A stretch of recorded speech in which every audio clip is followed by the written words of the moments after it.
we were struggling a lot on a daily basis. And so, but it did teach me really good lessons about how to save, how to understand the difference between needs and wants, which today I don't know, some of these kids don't seem to understand the difference between those. And I was happy for what I did have. That taught me gratitude. I just wanted to change the direction of my life. How did I do that? Well, I went to school. So I got my undergrad from Michigan State University, which I am from Michigan originally. And then I ended up getting my MBA from Georgia State University 5 years after that. Now, why did I write this book? I have 3 children, and like you probably realize that there is a gap in our education for the children. You know, you learn like, can you drop an egg from 10 feet without it breaking? You know, the Pythagorean theorem. Do you learn basic things of finance? Do you learn what's the difference between compound and simple interest? You don't. And these kids go out into the world, and when they're 18, they're like, here's $100,000 to go to school. And they're like, okay, well, I've got to go to school, so I guess I'll owe $100,000. So my book focuses on basics of finance that they can do. Honestly, if you're a parent and you're like, should I do allowances? Should I not? How much should I give?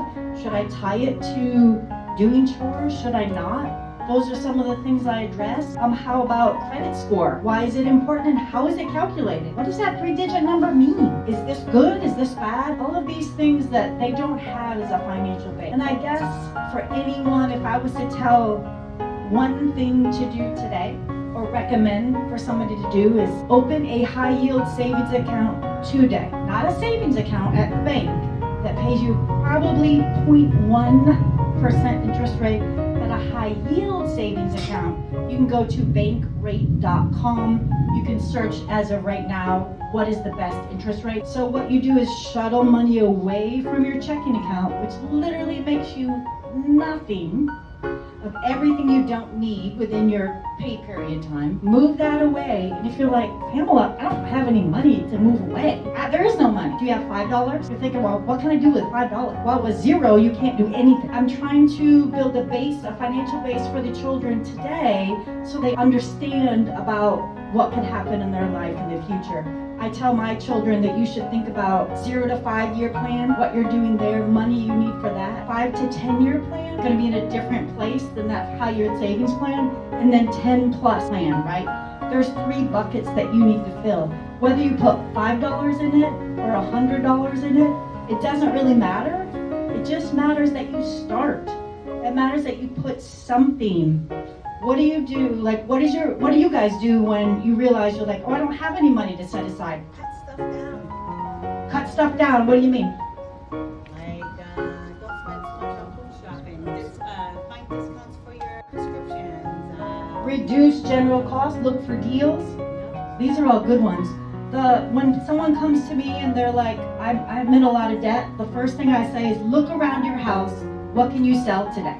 Look around your house. You have a ton of money there. Things that you're probably not even using. My kids know that, before we donate necessarily, we're going to see if we can sell it first. If we can't sell it, we'll donate. You have money lying around your house right now. If you take that money and put it in a high yield savings plan, or let's say you like coffee, right? You go 4 times a week. If you just 50% that and go 2 times a week, take that money, put it in the high yield savings account. The thing that I always say about finance is it's not necessarily the huge big decisions that will keep you broke or make you win with money. It really is the small daily decisions that you make. It's choosing, to go get that coffee only 2 times a week instead of 4. It's bringing your lunch more so than not to work. It's looking for the gas station that's 2 cents cheaper. Yeah, I know you save 50 cents, but it's cumulative, right? Just like exercise. One day working out for 6 hours is not going to accomplish what you want, right? It's the daily activity of doing it over and over again. Finance is the same thing. And you can come get my book is perfect for